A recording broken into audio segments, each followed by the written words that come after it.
Donc la persévérance et ce pouvoir que nous avons de lier, de délier, mais surtout ce pouvoir que nous avons de demander des choses à Dieu ensemble afin que lui, il puisse nous répondre.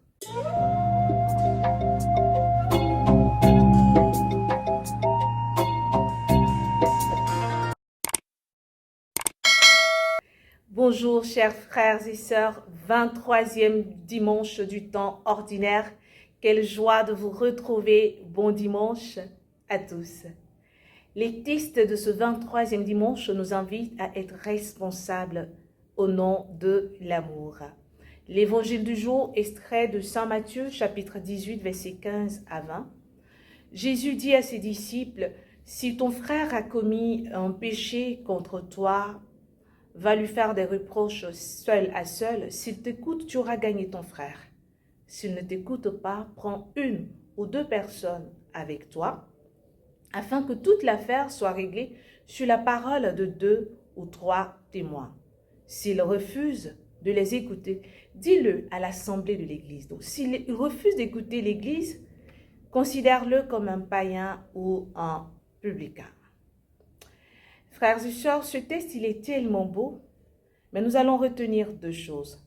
Là, Jésus vient de nous donner le protocole, la résolution des différends dans nos différentes communautés. Je veux parler de conflits quand je parle de différends dans nos différentes communautés et même dans nos familles. Mais ce protocole dégage quelque chose de fondamental, la persévérance. La persévérance parce que je veux gagner mon frère. Donc cette persévérance va m'emmener à avoir quoi? Du courage, donc à être responsable d'abord moi-même, parce que chacun de nous est responsable de sa vie, mais à être responsable de moi-même. Et au nom de cette responsabilité de ma propre personne, de la responsabilité de mon frère que je veux gagner à Christ, d'aller faire des reproches à mon frère qui a commis un péché contre moi. Si mon frère m'écoute, j'aurai résolu le problème, on n'en parlera plus. Mais s'il ne m'écoute pas, je dois persévérer. C'est-à-dire que je dois aller voir d'autres personnes pour m'accompagner. Et s'il n'écoute pas ces personnes, on ira encore plus loin devant toute l'assemblée. Et là, s'il n'écoute pas l'assemblée, je pourrais classer l'affaire parce que mon frère, malgré mes efforts, ne m'aura pas écouté. C'est ce que nous vivons malheureusement dans nos différentes familles. Nous avons des conflits internes.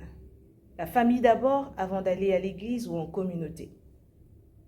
Nous avons très souvent du mal où nous refusons d'être responsables de ce frère, d'être responsables de nous-mêmes et d'aller parler au frère. Alors qu'est-ce qu'on fait? On parle derrière le frère, on parle à côté du frère, mais nous avons du mal à parler au frère. Et ce sont des médisances, ce sont des choses bizarres. Et aujourd'hui, il nous invite à cette responsabilité au nom de l'amour que nous avons pour nous-mêmes et pour ce frère. Et le deuxième mouvement, c'est le pouvoir qu'il nous donne.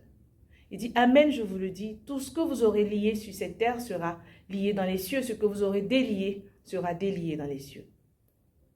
Mais il ne nous donne pas ce pouvoir pour piétiner. Et il nous donne ce pouvoir pour faire quoi? Pour aider le frère, pour être solidaire du frère, pour faire tout pour que ce frère revienne à la raison. Et quand il finit de nous donner ce pouvoir, il dit que lorsque 2 ou 3 se mettront ensemble, donc c'est un pouvoir qui m'emmène à vivre ensemble avec les autres. Pour me demander, je leur accorderai. C'est-à-dire que ce pouvoir n'est pas pour mon orgueil.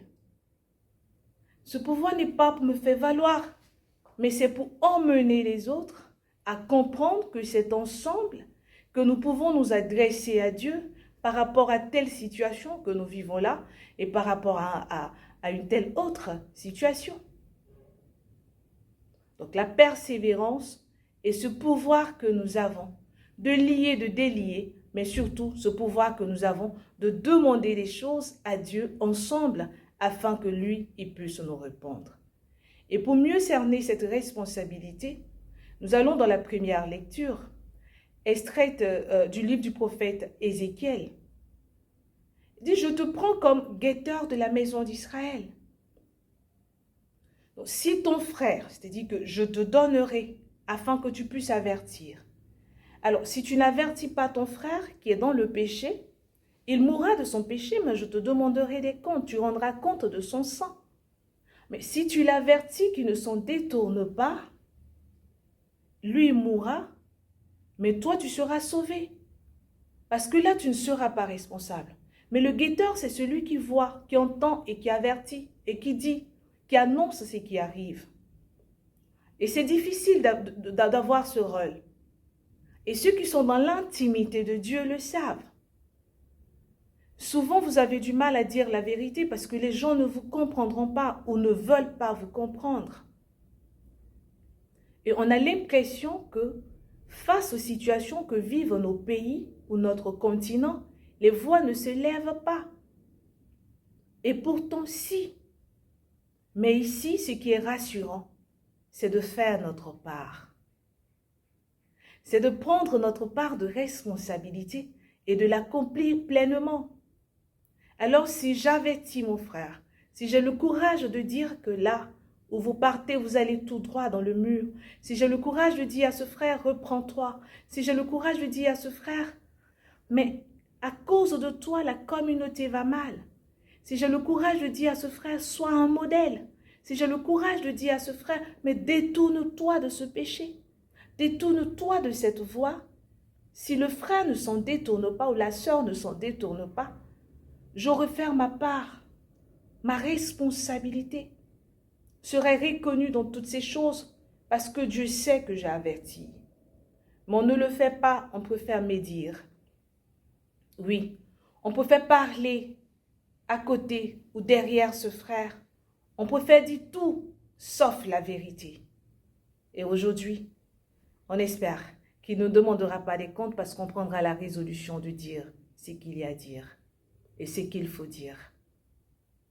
Mais pour réussir tout cela, cette responsabilité, cette persévérance, Saint Paul apôtre, dans sa lettre aux Romains, va nous parler d'amour.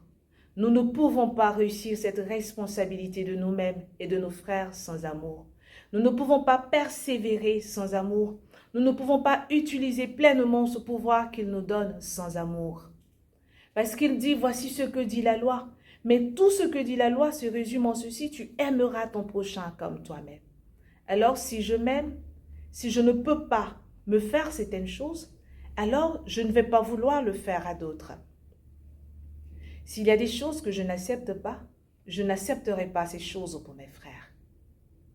Je serai toujours en train de chercher comment faire de telle sorte qu'il y ait la réconciliation, l'entente, la joie et l'amour vrai au sein de ma famille, au sein de ma paroisse, au sein de ma communauté. Si je m'aime, je me tais. Je tais mon orgueil. Oui, parce que je vais dire ce qu'il faut dire, mais je vais taire mon orgueil. Si je m'aime, je vais tout faire pour rattraper les choses. Si je m'aime et que j'aime l'autre, je donnerai de l'amour et au nom de l'amour, j'arriverai à persévérer, à suivre surtout ce protocole de réconciliation qu'il nous donne. Parce que l'amour m'aidera, frères et sœurs, à promouvoir la vie chez l'autre. Oui, l'amour nous aide à donner la vie à l'autre. Pas notre pardon, pas notre force, mais surtout par le fait que nous allons assumer pleinement notre responsabilité. Cette responsabilité qui nous donne de veiller sur nos frères et sœurs et de les avertir. Frères et sœurs, vous le savez, moi, je vous aime, mais Dieu encore plus. Alors, au nom de l'amour, soyons responsables de nous-mêmes et des autres pour une communauté plus vivante. Au revoir et bon dimanche.